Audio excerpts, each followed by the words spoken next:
وفات کو جشن کا نام دینا یہ کوئی معمولی بات نہیں ہے۔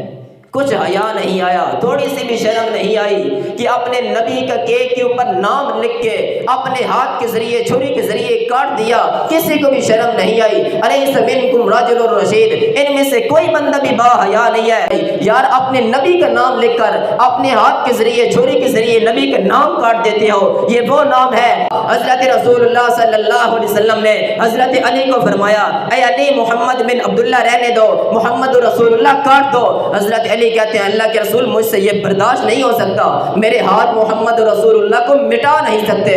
پھر اللہ کے رسول نے اپنے ہاتھ کے ذریعے مٹایا تھا، تو تم نے چھری کے ذریعے اپنے نبی کا نام ہی کاٹ دیا۔ امت کو کیا سبق دے رہے ہو؟ تمہارے ہاتھ نہیں کانپے، تھوڑی سی بھی شرم نہیں آئی اپنے نبی کا نام کاٹتے ہوئے؟